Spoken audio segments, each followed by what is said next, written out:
Tapi Bu Sukira nekat puasa 9 bulan sambil ya Allah, pengen punya jadi raja ya Allah.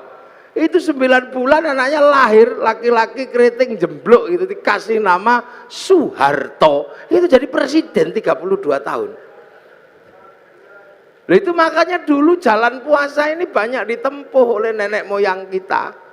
Pengen istri cantik kok ditolak. Orang dulu puasa. Masuk masjid kalau santri baca ya Rahmanu ya Rahim. 7 hari 7 malam. I love you.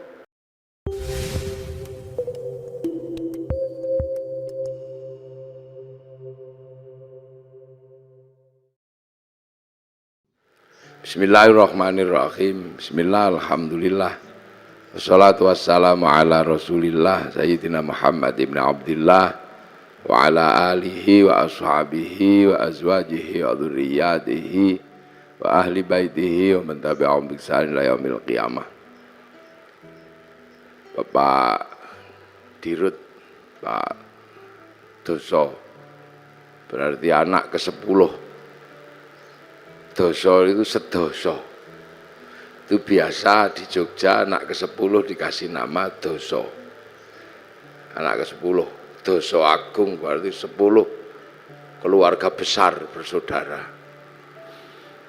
Bapak Komisaris Utama, Bapak Heri Bowo dan seluruh jajaran komisaris dan direksi, karyawan, pelindo, hadirin al hadirat yang berbahagia.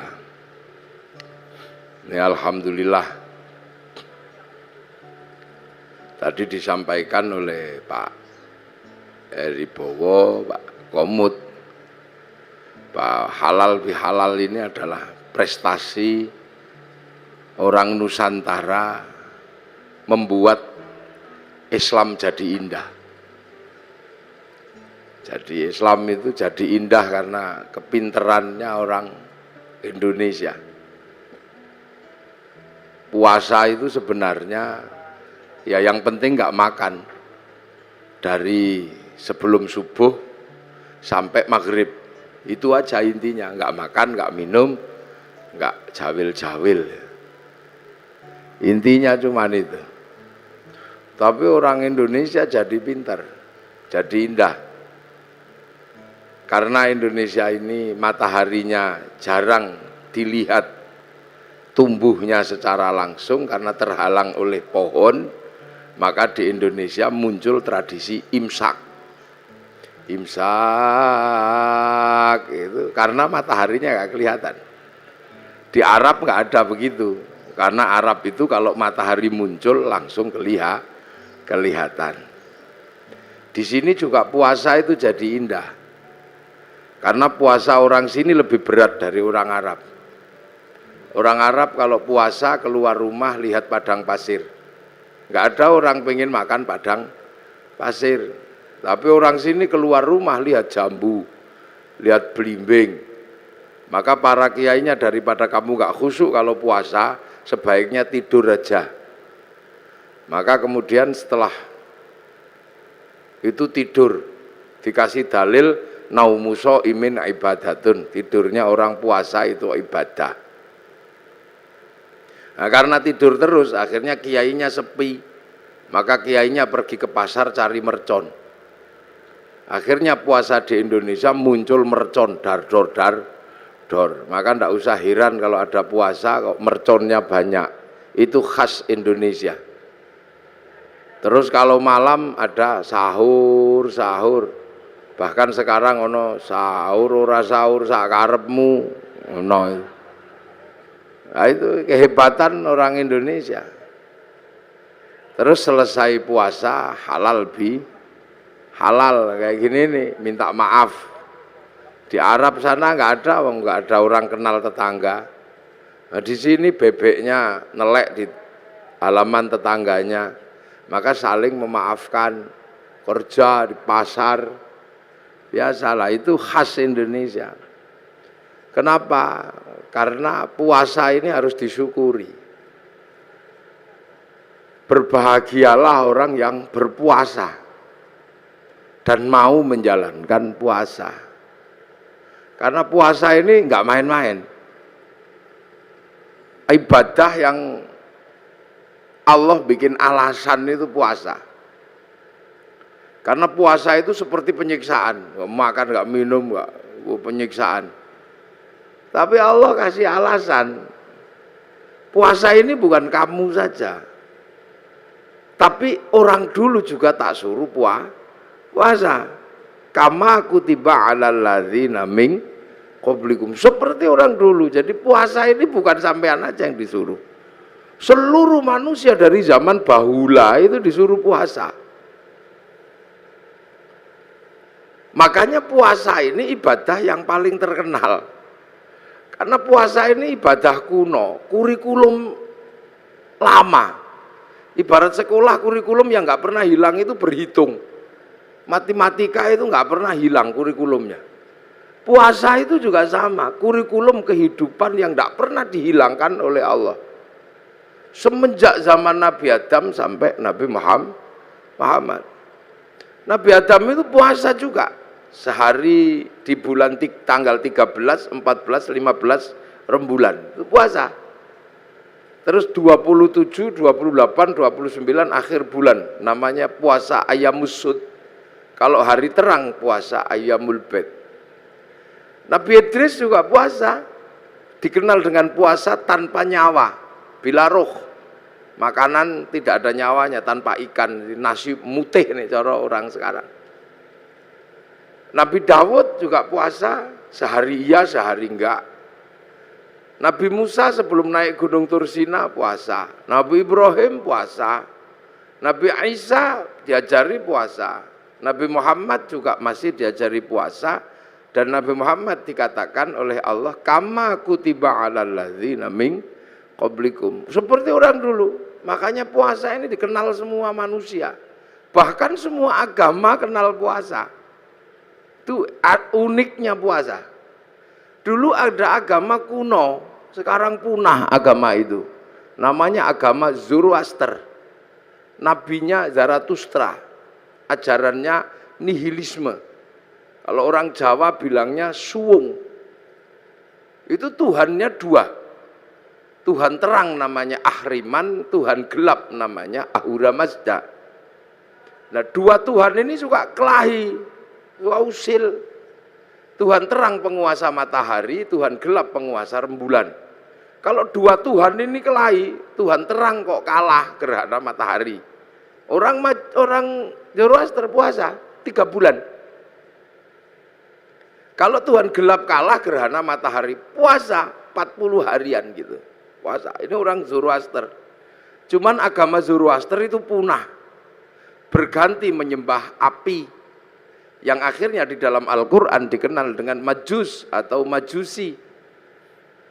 Cuman agama Majusi ini punah juga.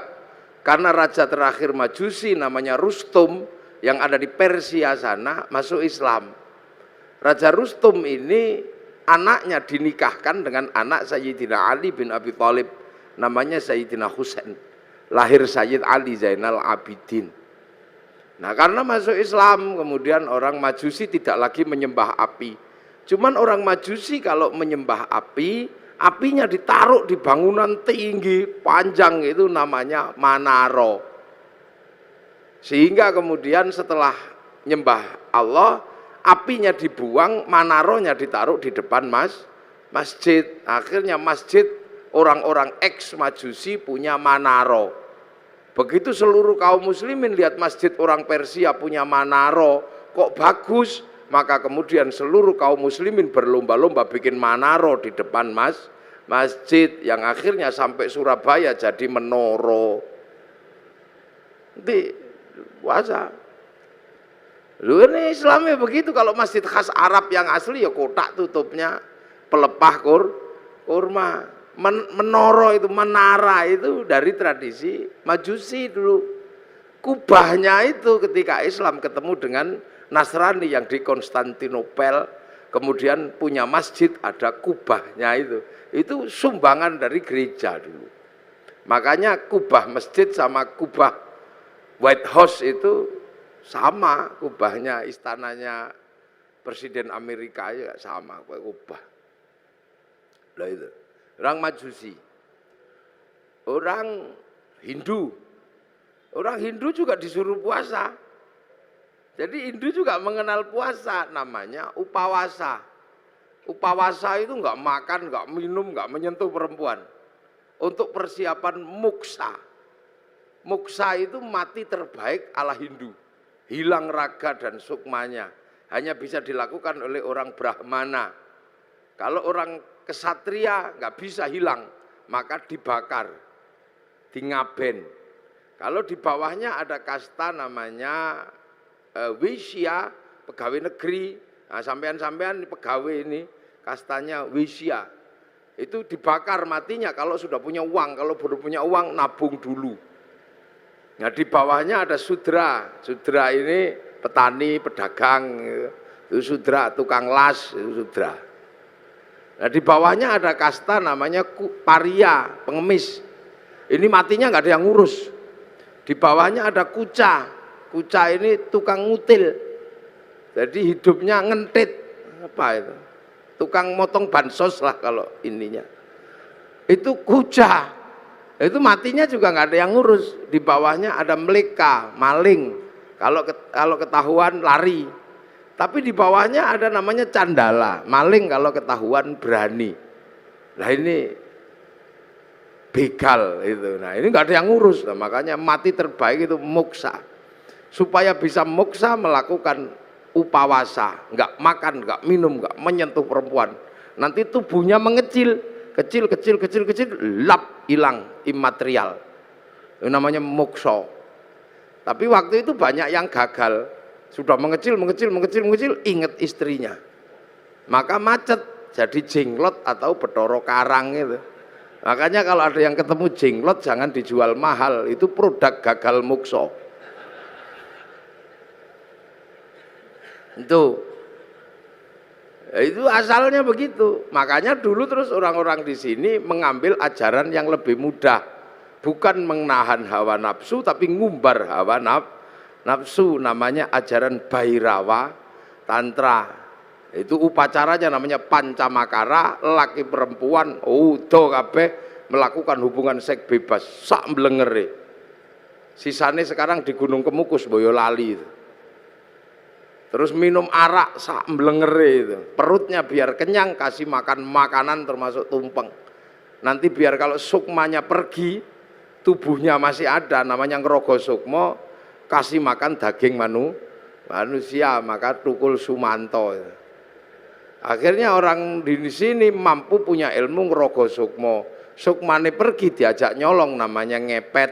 Sukmanya pergi diajak mateni wong, namanya santet. Dijak mencintai perempuan, namanya pelet. Itu kuat sekali ajaran itu. Sehingga dengan ajaran Bhairawa melalui lautan Kertanegara sanggup menaklukkan Mongolia, menjadi negara terkuat di dunia, penakluk 2/3 dunia. Itu karena penganut Bhairawa. Itu Pelindo sekarang lah, pakai pelayaran. Itu makanya dulu terus paling berat itu Islam masuk ngadepi yang ini. Maka didatangkan ulama Persia namanya Sayyid Samsuddin Al-Baqir Al-Farsi. Tapi lidah Jawa, lidah Hono Coroko. Maka nyebut Sayyid Samsuddin Al-Baqir Al-Farsi meleset dari Syekh Subakir. Lidah susah orang Jawa. Sayyid Jamaluddin Al-Husaini Al-Kabir jadi Syekh Jumadil Kubro. Karena lidah Hono Coroko itu kan susah. Alhamdu keluarnya Alkamdu.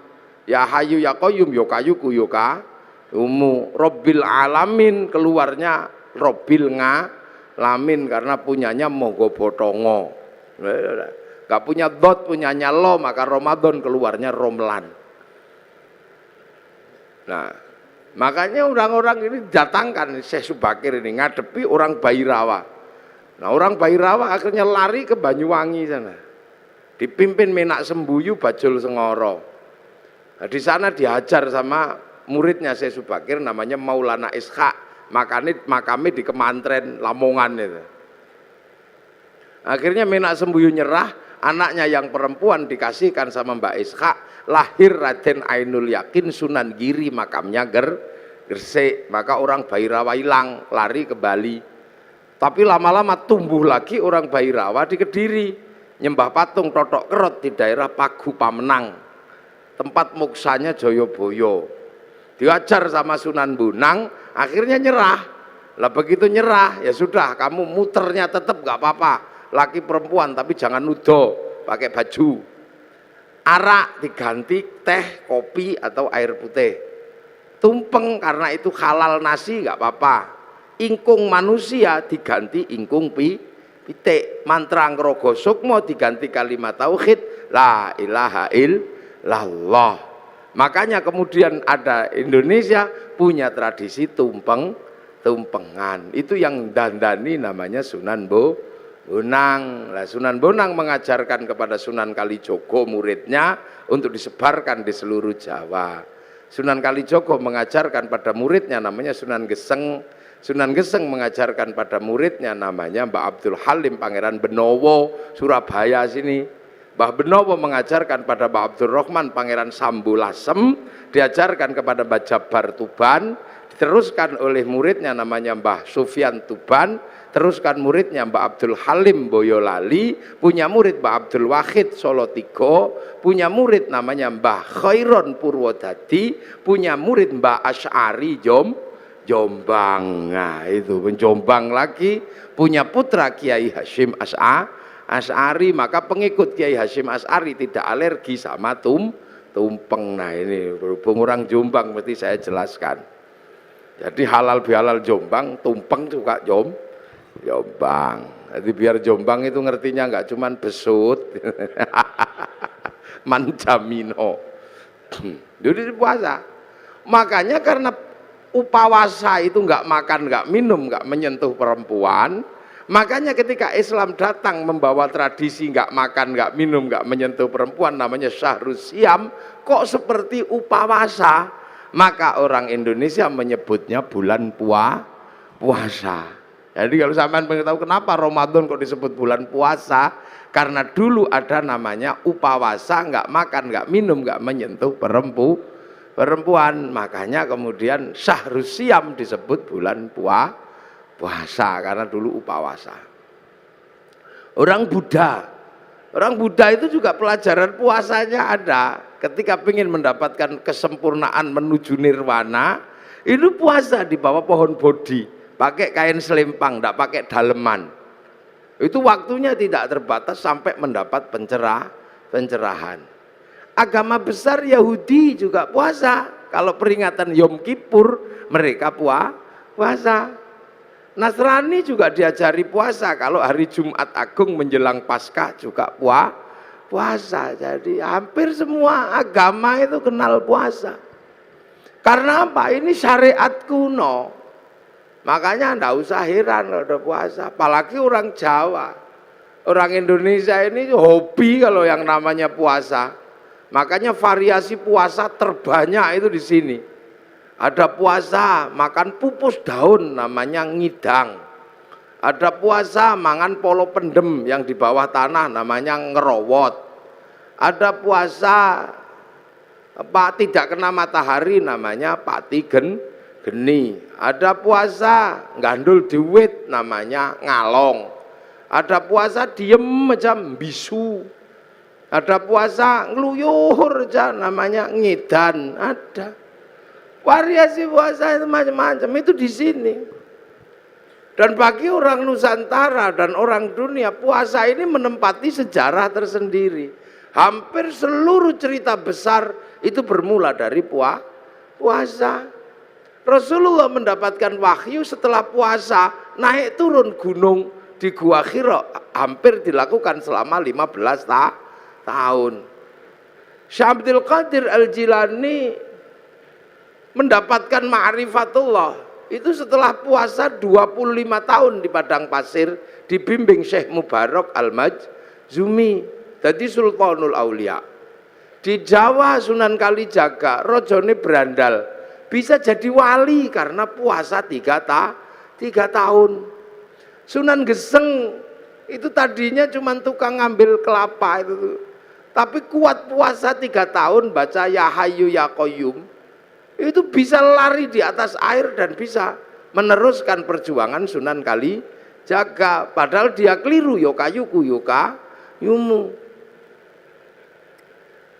Nggih, Saridin disuruh puasa sama Sunan Kudus. Kalau kamu mau jadi penerusku yang hebat, puasa 3 tahun di atas pohon kelapa. Baca Allahu Akbar, dilakukan 3 tahun, jadi pengganti para wali, namanya Syekh Jangkung akhirnya Saridin. Wong Pati pasti kenal itu. Dan itu pun keliru mestinya Allahu Akbar, keliru lowo bubar. Jadi sejarah besarnya puasa, jangan sembrono. Ki Gede Pemanahan, penjenengan cerita sama Sunan Kalijogo. Jeng Sunan, saya pengen juga jadi raja. Ki Penjawi dapat pati, Kang Mas Pak Raden Fata pun entuk Demak, kabeh pun entuk. Niku Haryo Penangsang angsal Pajang, Kang Mas Joko Tingkir dapat Pajang, Haryo Penangsang dapat Jipang. Saya dapat daerah mana? Ki Gede Pemanahan matur Sunan Kalijogo. Ya ndak ada, semuanya sudah habis yang baik-baik. Tinggal 5 tempat, itu pun tempat setan. Tempat setan pertama ada di ujung timur namanya Alas Purwo. Tempat setan kedua ada namanya Alas Roban.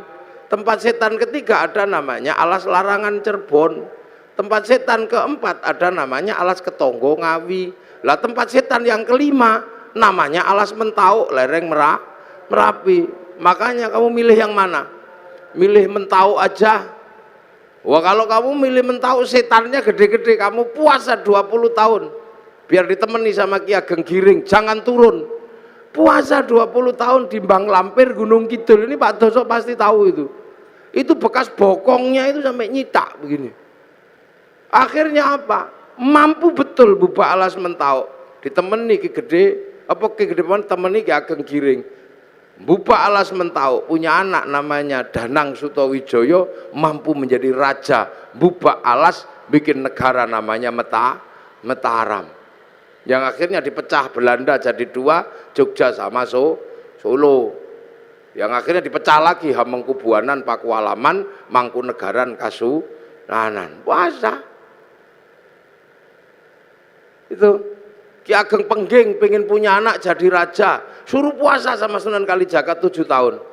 Akhirnya punya anak namanya Joko Tingkir jadi Rojo Pajang. Puasa. Calon Raja Mataram itu ada yang nggak mau jadi raja karena takut kalau jadi raja tidak alim. Maka dia keluar dari kerajaan namanya Raden Bagus Harun. Menempuh perjalanan spiritual puasa 7 tahun di daerah Ponorogo, Kampung Pagotan. Di samping sumur, yang sumurnya itu akhirnya ditirakati selama 7 tahun. Tahun ke-7 sumurnya itu naik airnya 7 meter. Tanggal 27 Ramadan, aku dapat Lailatul Qadar. Maka sumurnya dikatakan dengan nama sumur Sewu Wulan. Karena sumur Sewu Wulan, maka kampungnya sekarang disebut Kampung Sewulan, di belakang pabrik gula Pagotan itu. Raden Bagus Harun akhirnya punya anak perempuan galaknya luar biasa, dikenal dengan nama Nyi Ageng Alap-alap. Kalau ngamuk naik di atas pohon. Dinikah Raden Santri, punya anak namanya Mbah Maktum. Nikah punya anak Mbah Maklum, nikah punya anak Mbah Tafsir Anom, nikah punya anak Mbah Qolyubi, nikah punya anak Mbah Ilyas. Mbah Ilyas menjadi kandepak pertama di Surabaya. Punya anak perempuan galak namanya Nafiqoh. Dinikah sama Kiai Hasyim Asy'ari, punya anak Kiai Wahid Hasyim, nikah sama Nyai Solikah binti Bisri Sansuri Jombang, punya anak Abdurrahman Wahid. Benar-benar terjadi seorang ulama jadi presiden walaupun 2 tahun luwung. Cara puasa. Lu makanya kayak Lirboyo itu, pondok besar Lirboyo itu ketika Kiai Mbah Manap mau mendirikan Lirboyo, wong itu pusatnya berandal, suruh puasa, ngerowot, jangan makan yang di atas tanah, makan umbi-umbian. Dijalankan selama 56 tahun. Makan uwi, tahu uwi? Ngerti nggih uwi? Uwi umbi-umbian gede itu. 56 tahun makan uwi, sampai akhirnya uwinya hilang, dicuri gendruwo. Akhirnya diganti gadung sama Mbah Manap, Akhirnya gadungnya dicuri genderuwo. Akhirnya karena makan genderuwo, genderuwonya makan gadung, akhirnya jam 12 malam genderuwonya mendem.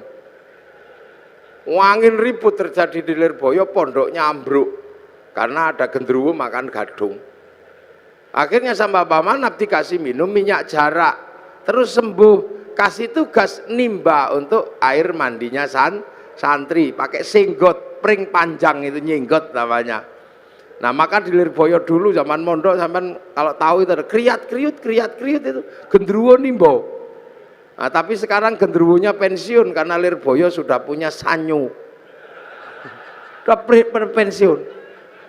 Luar besar. Yo. Makanya di Jogja ada orang menempuh jalan puasa. Namanya Sukirah, ini Pak Doso ya. Sukirah ini perempuan biasa, tapi punya cita-cita pengen punya anak jadi raja. Padahal bukan tetangganya raja, istri raja juga bukan, maka tetangganya olok-olok paling anakmu nanti jadi presiden, jadi raja deh ketoprak. Tapi Bu Sukirah nekat puasa 9 bulan sambil ya Allah, pengen punya jadi raja ya Allah. Itu 9 bulan anaknya lahir, laki-laki keriting jemblok itu dikasih nama Soeharto, itu jadi presiden 32 tahun. Nah, itu makanya dulu jalan puasa ini banyak ditempuh oleh nenek moyang kita. Pengen istri cantik kok ditolak, orang dulu puasa. Masuk masjid kalau santri baca ya Rahmanu ya Rahim, 7 hari 7 malam, I love you. Lah ya, kalau nggak mau ya Rahmanu ya Rahim ya cari pohon besar, bawa beringin di kantor Pelindo itu, baca sunah mata kaji ajiku jaran goyang, ya I love you sama saja, yang penting puasa. Lu puasa ini menghasilkan energi yang luar biasa. Ini yang kadang manusia akhir nggak ngerti. Makanya ayam aja ngerti, kalau pengen neteskan telur puasa 21 hari. Nanti ayam netes, ulet itu kalau pengen terbang dia puasa jadi kepompong, ngepompong dulu, baru terbang jadi kupu. Ular itu kalau mau melungsungi ya puasa, nanti kulitnya ganti lebih mudah lah lagi. Makanya kita berdoa semoga puasa kita seperti puasa kupu-kupu, puasanya ulet. Habis jadi kepompong terbang jadi kupu, jangan kayak puasanya ular. Setelah puasa tetap aja keluar ular. Sekali ulo tetap ulo, itu jangan. Puasa. Dukun-dukun bayi dulu itu bodoh-bodoh, ndak pinter cuman yok loku atau. Tapi puasanya kuat ya brul gitu ya keluar. Dan puasa ini nggak pandang bulu. Dibikin baik ya mandi, dibikin jelek ya mandi. Makanya dukun-dukun santet itu kalau puasanya kuat, santetnya ya teksek. Bahkan orang cari nomor juga puasa. Loh, ini puasa ini menempati ranking tersendiri. Makanya orang-orang tua dulu hobi yang namanya puasa itu. Kalau punya hajat atau besar, puasa deh, puasa. Hasil, saya pernah punya pengalaman orang naik daftar tentara nggak keterima. Oh, ini angkatan laut. Daftar angkatan laut itu nggak keterima karena tingginya kurang 5 cm. Udah daftar kemana-mana nggak keterima. Akhirnya saya suruh puasa 3 hari. Hari pertama 3 teguk, 3 kepal. Buka sahurnya. Bacaan apa Gus? Moconen wodowo. Dibaca selama 3 hari wodowo. Begitu waktunya daftar diukur lebih 5 cm. Untung ora iku nih sing dawa kan. Kudune kan dhuwur ngono tapi keliru saya perintahnya. Tapi karena yakin begitu diukur naik 5 cm. Tasyakuran motong sapi. Begitu motong sapi saking senengnya saya ukur, ternyata kurang 5 cm. Lah waktu itu meterannya yang mengkeret atau yang baca yang bingung. Nah sekarang ada di Angkatan Laut Surabaya, maka cari aja kalau ada tentara yang kurang 5 cm ya dia itu.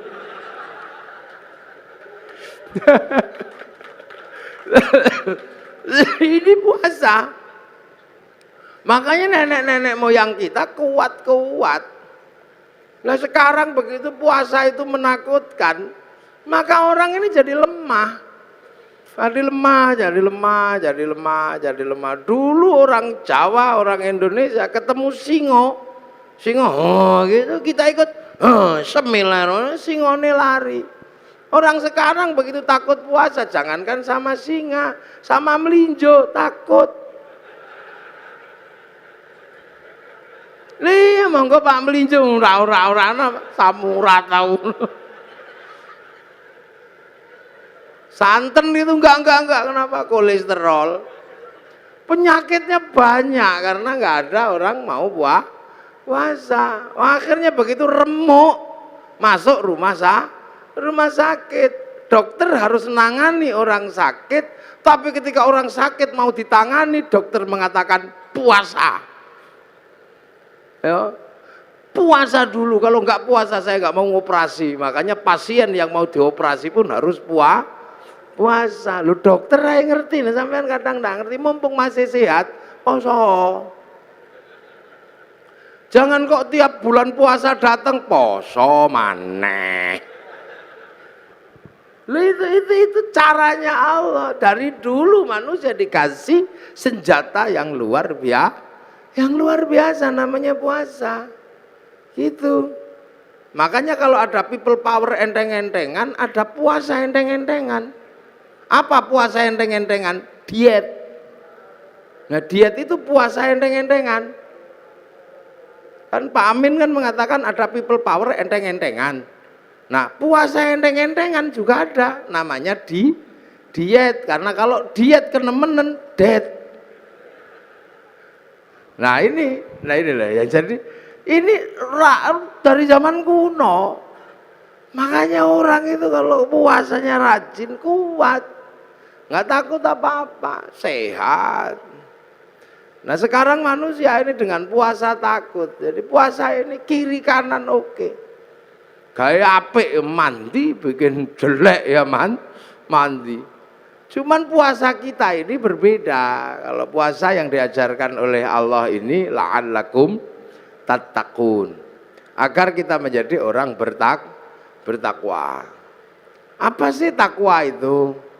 Takwa itu adalah menghadapkan wajah kemanapun, merasa diawasi oleh Allah.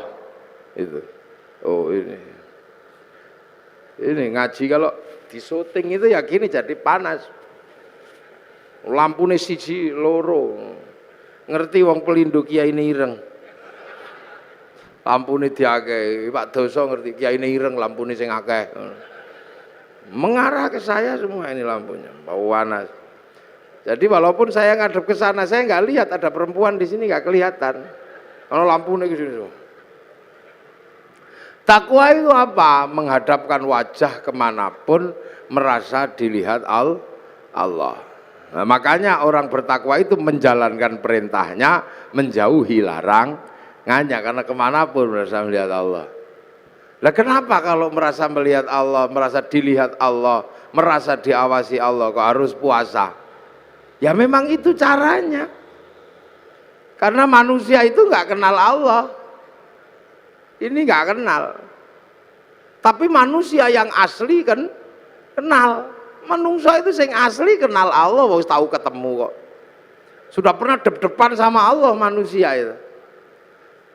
Ditanya sama Allah, kamu lupa nggak kalau aku ini Tuhanmu? Enggak ya Allah, aku akan ingat engkau Tuhanku. Alastu bi rabbikum? Qalu bala syahidna. Ya, saya akan.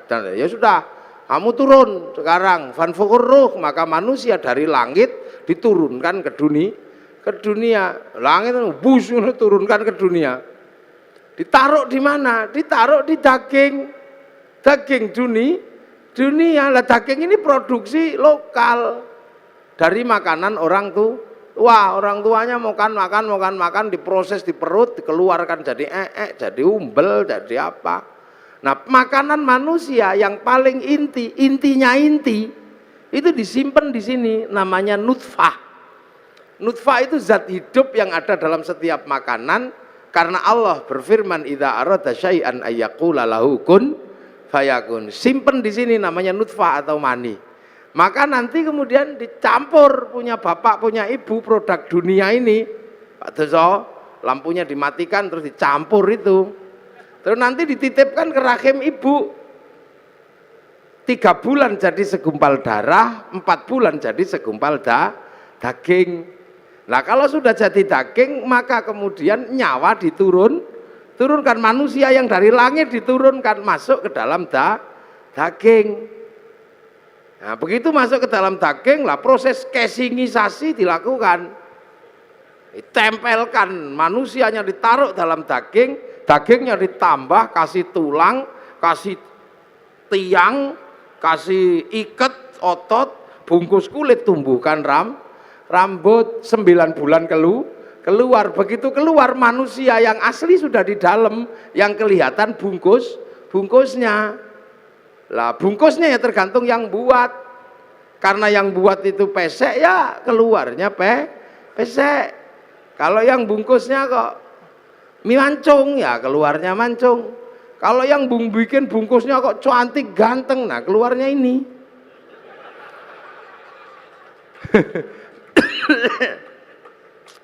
Lah ini maka perempuan itu tempat menanam itu menumbuhkan. Makanya Islam mengajarkan nisaukum harsul lakum, perempuanmu untuk menanam.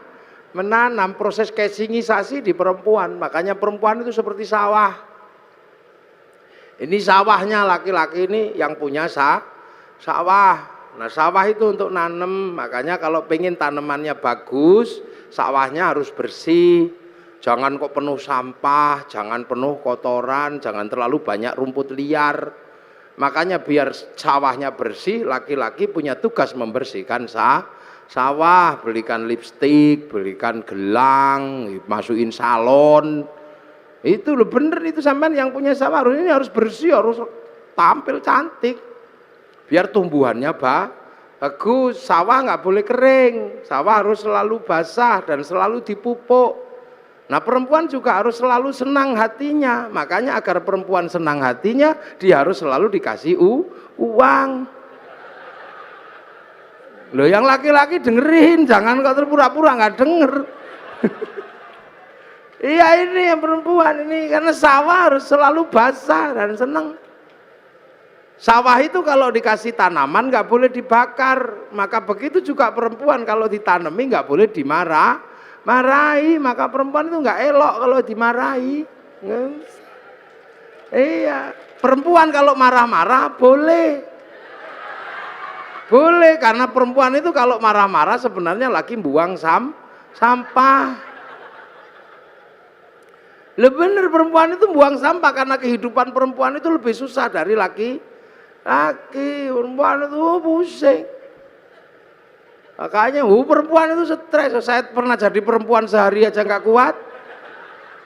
Loh iya, saya pernah jadi perempuan sehari nggak kuat. Gara-gara saya ribut sama istri saya. Ribut itu perkaranya apa? Perkaranya anak. Saya pulang ke rumah itu berantakan. Saya ngomel sama istri saya, ya Dede, sing rewang sakmene akeh, sudah banyak yang rewang, santri sakmene. Kok yo masih rusuh kayak gini? Mungkin lagi head kayaknya istri saya. Langsung nyelantap itu. Mas, jangan gitu. Sampai nggak pernah merasakan jadi perempuan. Anakmu ini ayo gitu. Sampai mau kalau jadi perempuan? Ya tidak, mau saya coba. Sehari saja nggak apa-apa. Akhirnya teken kontrak saya menjadi perempuan sehari. Begitu jadi perempuan sehari, jam 2 malam istri saya tak suruh pergi. Pergi kamu, sana yang jauh, jangan kelihatan kalau anak bangun. Ini ada uang 10 juta, ajak temanmu sana. Loh iya, wong saya mau jadi perempuan. Saya tak kasih uang 10 juta, suruh pergi sama teman-temannya. Kamu makan harus habis itu. Ajak habisin makan. Tapi nanti kalau saya telepon karena nyerah, kamu harus cepat pulang. Hitam di atas putih ini saya terjadi. Namanya juga saya juga emosi. Akhirnya pergilah dia. Subuh, bangunkan anak, saya contoh istri saya. Saya pidatoni anak saya, enggak bangun. melungker gini. Biasanya istri saya kalau anak nggak bangun dicubit, ikutlah saya nyubit. Kalau dicubit sama ibunya dia bangun, tak cubit ditendang saya anaknya. Mulai pusing, nggak mau bangun. Wah, akhirnya saking judeknya anak turun dari ranjang ono sing nggawa pempes, lah pusing. Wis setengah stres saya udah jam segitu. Terus mandi, dimandikan biasanya kalau istri saya mandikan kan disemproti satu-satu gitu. Tak semproti ngamuk karena nggak panas. Wah, katuan sing siji begitu tak panas sih kepanasan. Beratnya itu. Habis itu makan, setelah makan tak suapi satu-satu, saya nyontoh aja. Biasanya kan anak saya dijejer gitu terus disuapi satu-satu. Saya yang nyuapi disembur. Jarene kegeden. Piringnya diuncalno. Stres dan saya gagal menyekolahkan anak-anak sampai jam 7 masih ribut gak mau sekolah. Ndasku mumet. Jam 10 itu rumah itu dicat semua. Pakai lipstik, gambari. Jam 1:30 saya nyerah jadi perempuan. Dek pulang, ampun, menyerah saya. Pulang ternyata istri saya sudah di tetangga gitu, langsung pulang. Iya saya ngerti sampean gak akan kuat. Tak cekel tangannya, tak ambung ping pitu itu saya. Semenjak itu saya tahu bener-bener jadi perempuan itu beratnya luar biasa. Kapok saya. Wis gak kemana-mana aku mau dadi wedok, aku mau dadi lanang iso dolan. Iya jadi berat. Makanya saya anggap perempuan itu kalau ngomel buang sampah. Dan laki-laki itu tempat sampah. Makanya kalau perempuan kita lagi buang sampah, tempat sampahnya jangan ditutup. Nanti dibuang ke tetangga sampahnya. Weanan sama tonggo pusing kita. Karena laki-laki itu sama anak dan istri lebih memilih istri. Loh iya, anak suami itu lebih sayang istri daripada sayang anak. Mulutnya aja yang sering mengatakan saya lebih mencintai anak dari kamu. Enggak, kata siapa? Laki-laki manapun pasti lebih mencintai istrinya. Buktinya ada. Pulang kerja, anak di pangku tetangga, enggak apa-apa. Terima kasih.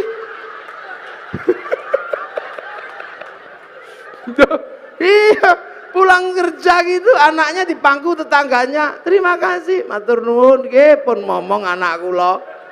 Coba kalau istrinya yang di pangku tetangga, oh langsung bawa arit itu. Itu tandanya bahwa suami lebih cinta istri, gayanya aja. Makanya perempuan kalau ngomel udah biasa, dia lagi buang sampah, udah. Dan perempuan kalau lagi emosi harus diredam karena bahaya kalau perempuan itu emosi nggak diredam, marahnya menjadi-jadi.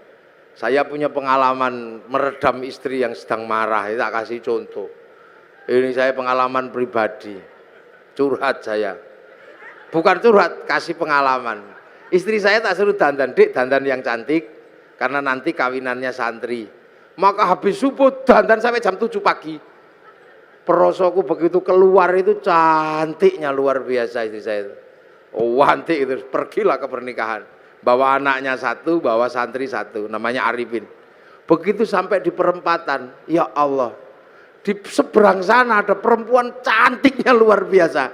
Di dalam mobil, rambutnya merah, kacamatanya neng bun-bunan gini. Lelaki-laki lihat gitu yang merucut. Ya Allah Pin, Ayunita itu. Lah begitu saya bilang itu lupa kalau bawa istri. Saya dicubit dari belakang itu sakitnya luar biasa. Sampai hari ini masih kerasa sakitnya. Padahal sudah 3 tahun yang lalu. Akhirnya saya bilang enggak deh, ya enggak mau ngomel berang dasar matanya laki-laki. Wah, mau ngomong enggak deh, enggak mungkin, saya udah terlanjur ngomong. Wah itu alisnya itu udah letrek semua itu sini-sini nggak ada. Wong nangis, saya menyesal tapi apa guna udah terlambat. Sebenarnya saya menyesal juga tapi wis kadung cawit sakit dicakar kelambi belakang saya suwek emang. Dihotel, emosi perempuan kok singo kalau udah emosi. Nggak peduli itu. Perempuan itu kalau udah emosi nggak peduli mau dimanapun lagi. Cakar-cakar. Akhirnya saya redam, Dek. Memang aku tadi lihat perempuan cantik. Iya, tapi dasar matanya laki-laki. Udah tersembunyi masih bisa dilihat. Iya karena aku laki-laki, Dek. Laki-laki itu melihat perempuan cantik tersembunyi apapun pasti tahu. Karena aku laki-laki. Kalau aku nggak mampu melihat perempuan yang cantik dan tersembunyi, mana mungkin aku dulu menemukanmu. Itu langsung kendor cubitannya itu. Coba kalau istri saya tak bawa, saya kan bisa nanya langsung itu. Masya Allah, gak boleh emosi. Nah, itu perempuan itu untuk nanam lah, makanya ini sampean-sampean ini jangan lupa ini sawah, perbaiki sawahnya, kasih lipstik, jangan banyak sampah. Masuk perempuan daster modal ojo. Kasih uang biar senang perempuan itu, kalau senang hidupnya tentram, anaknya juga ikut senang. Jangan suka dimarahi, kalau dimarahi emosi perempuan, kalau dimarahi panas hatinya. Di bawah hati apa di atas hati ada payudara. Karena jantung itu di bawah payudara. Dan jantungnya panas, payudaranya ikut panas. Air susunya panas, baterai santan ini belundu. Diminum bayi ya bengek. Makanya kalau teteknya nggak sehat bayinya bengek, maka ada istilah tetek bengek kan.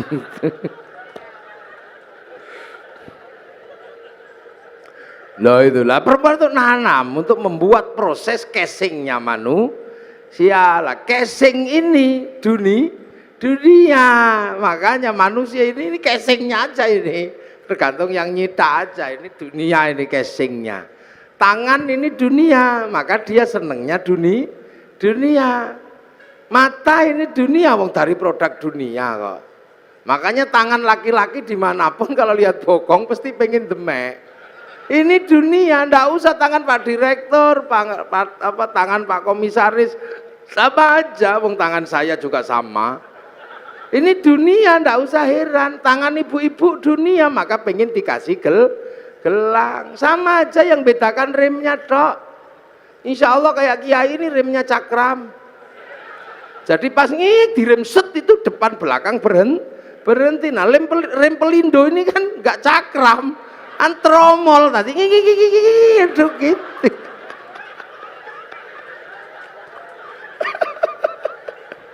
Lah ini dunia. Loh makanya yang dunia, yang berasal dari dunia, ya senengnya dunia. Mata ini ya senengnya dunia. Kaki ya senengnya dunia, telinga senengnya dunia. Nggak usah heran.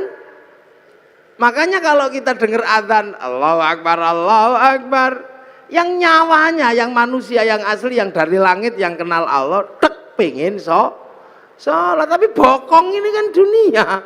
Makanya ya duduk aja. Sampai kiainya Robbana ya Robbana, karena nunggu bokongnya belum berangkat. Robbana ya Robbana udah kelamaan nggak dateng ya tombo ati wis pegel yo nambah niatine dhewe. Kalau udah capek nggak dateng baru kiainya ngamuk, diuruki anjang baru jeruan dal teko itu. Itu dunia ya begitu. Ada orang minta gitu, paring den, tek pingin ngasih yang nyawa ini, yang akhirat. Tapi tangan ini kan dunia, begitu masuk saku, oh kasap 1.000, minggir 50, cari yang 2.000, lemas itu ya biasa. Yang donyo. Makanya jangan heran kalau sholat Allahu Akbar. Ini kan pengen ngadep Allah, ini wajah tuh iya. Tapi mata ini dunia, ya nggak bisa. Begitu melek ini ya. Oh sarungnya bolong ya, nggak bisa. Allahu Akbar. Kuping ini dunia, begitu toh tet bel kantor masuk. Kalau ada bakso ting bakso. Hujan gretek ya Allah sepatuku kudanan. Nggak bisa yang dunia, wong ini memang dunia. Allahu Akbar. Bismillahirrahmanirrahim. Sabbihisma rabbikal a'la alladzi khalaqa fasawwa Walladzi qaddara fahada. Suwe. Lama ini yakin suwe.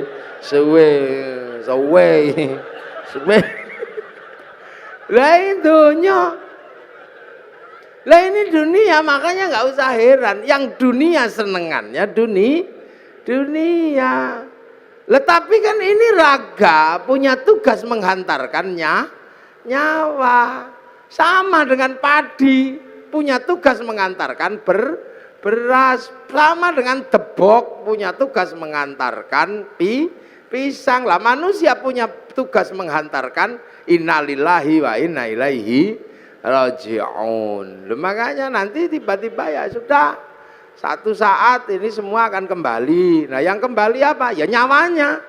Yang dari dunia ya dikembalikan lagi ke tanah. Itu balik ke tanah, kubur situ, terus dimakan cacing, bosok, keluak, bosok. Bosokannya cacing diisep sama rumput. Rumputnya dimakan sama kambing. Kambingnya dipotong bikin anak lagi. Lah itu namanya teori rantai makanan. Makanya manusia, padi, pisang sama. Ada waktunya panen. Kalau padi dipanen sama Pak Tani, pisang dipanen Pak Tani, manusia dipanen sama malaikat Israel. Panen aja. Begitu beras diambil, pohon padi ya tidak diurus, dibakar untuk makan sapi. Begitu pisang diambil, pohon pisang ya dibuang ke sungai. Begitu manusia diambil isinya, ya kelontongannya ya dibuang ke kuburan, sama aja. Nah padi walaupun terpisah dari pohonnya, begitu masuk laboratorium tetap ketahuan padi organik atau bukan organik walaupun sudah terpisah. Orang nggak perlu lihat pohon padinya dulu seperti apa, rekam jejaknya ada di beras, rekam jejak pohon pisang ada di dalam pisang, rekam jejak kehidupan manusia ada di dalamnya nyawa. Ngono tok. Makanya ya cari rekam jejak yang bagus. Itu tangan ini merekam jejaknya nyawa, mulut muni apa wae rekamannya ada di dalamnya nyawa. Sama kayak syuting itu, ngadep saya dari tadi. Itu tugasnya cuman apa? Nyarikan bekal kartu memori. Setelah ngerekam saya, syutingnya dibanting nggak apa-apa.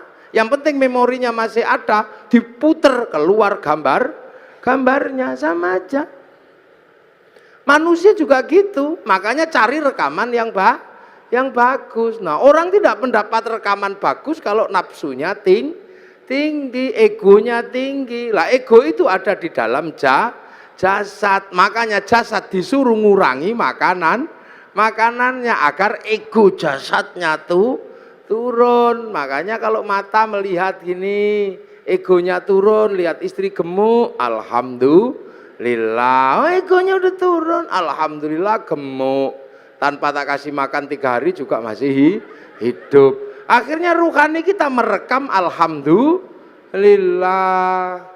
Tangan pegang panas, masya Allah. Tapi kalau ego tangannya tinggi megang telek, telek ini ya yang terekam telek. Sendal hilang, kalau egonya sudah turun, sendal hilang, masya Allah. Tapi ini egonya tinggi, sendalnya hilang, waduh sih ya sudah, kambing ini. Akhirnya yang terekam itu kambing. Begitu masuk laboratorium kok ada kambing dipanggil, "Beng, kok kamu ada dalam hatinya orang ini?" "Iya ya Allah, fitnah itu ya Allah." Fitnah itu, hoax itu dulu. Saya nggak terima karena saya difitnah nyuri sendal. Padahal seumur-umur tidak ada kambing nyuri sendal. Dulu itu ada, makanya rekaman ini itu. Pelajaran dasarnya itu sebenarnya. Makanya manusia harus punya rekaman yang baik. Lihat Pak Preskom gini, ulang tahun, alhamdulillah beliau belum ada ubannya. Kan keluar. Nah kalau yang egonya tinggi, udah setua itu, mesti nggak ada ubannya, pasti semir 1 kilo itu. Akhirnya rekaman disinya semir 1 kilo. Tapi kalau egonya turun, alhamdulillah. Kita ini punya chip namanya nyawa. Sampean jangan lupa, lihat apapun direkam oleh nyawa. Seperti kamera itu, lihat saya, gitu nanti rekamannya ada. Ada itu syuting. Kalau musim kampanye, ada, ada, ono, ono, ada. Itu rekamannya ada semua itu di situ nanti. Sama dengan manusia, dingke wong adus, ono sesuk rekamane. Begitu diputer metu meneh rekamane sampean saumur urip ada. Makanya rekamlah yang bagus. Nah, agar rekamannya bagus, nafsunya harus diturunkan. Lah nafsu diturunkan dengan cara puasa. Makanya orang kalau puasanya ini kuat, nafsu egonya tuh turun. Sebab apa? Orang kalau sudah egonya turun, apa-apa bisa melihat Allah. Ayam naik masjid, itu orang kalau egonya turun, ayam naik masjid, alhamdulillah, masya Allah, ada ayam naik masjid, syukur ya Allah terima kasih. Kenapa? Karena kiai akhirnya bisa mempraktekkan bagaimana membersihkan tele ayam dari atas masjid. Ilmu yang demikian sulit membersihkan tele ayam dari atas masjid bisa dipraktekkan karena ada ayam naik masjid. Nah, kalau nggak ada ayam naik masjid nggak bisa dipraktekkan karena kiai tidak boleh bawa telek ke atas masjid. Jadi alhamdulillah ilmu bisa dipraktekkan karena barokah pitik.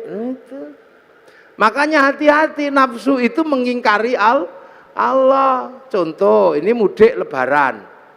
Orang Surabaya ini yang paling seneng dulu itu rujak cingur.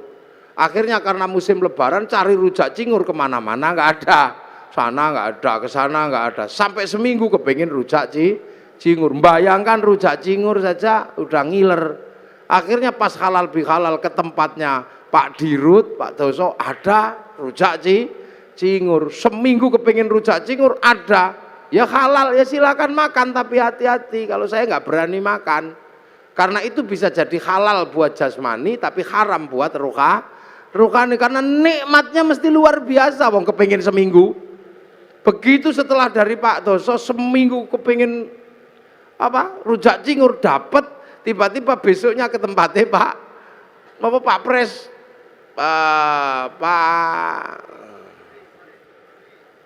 komut. Nah, istilah yang susah buat kiai itu komut komisaris utama, Nah itu kemana Pak komisaris itu tiba-tiba ada ini rujak cingur yang sama. Tapi karena kemarin sudah dapat, akhirnya monggo. Sampun Pak, sampun. Monggo, sampun. Karena udah nggak kepengin. Tapi karena nggak enak sama Pak komisaris ya, dimakan. Enak tempatnya Pak Dirut. Padahal begitu zaman muni enak tempatnya Pak Dirut, zaman ribut sama Allah. Wong hari ini dibagi yang ini kok masih nggak terima membayangkan yang kemarin. La in syakartum la azidannakum wa la in kafartum inna adzabi lasyadid. Nah, inilah.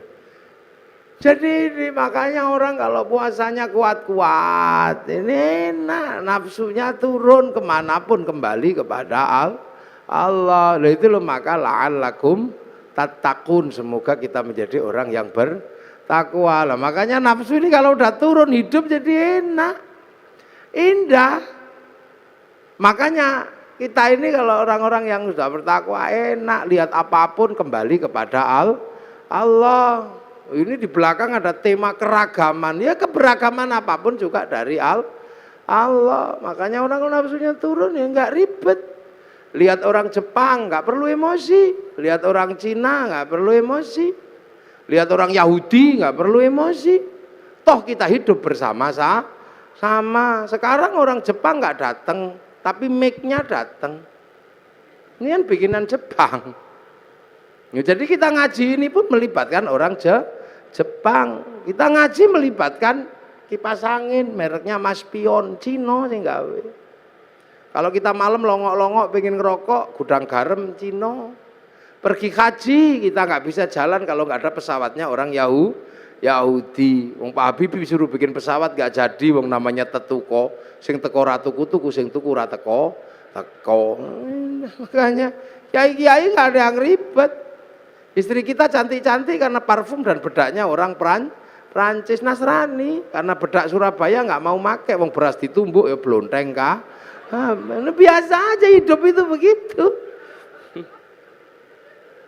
Iya, kita ngaji gini misalnya, ya ngaji ini baik, pengajian. Ya makanya kalau saya mengatakan saya lah orang terbaik hari ini, ya bisa saja, saya sendirian ngomong di depan minumannya banyak.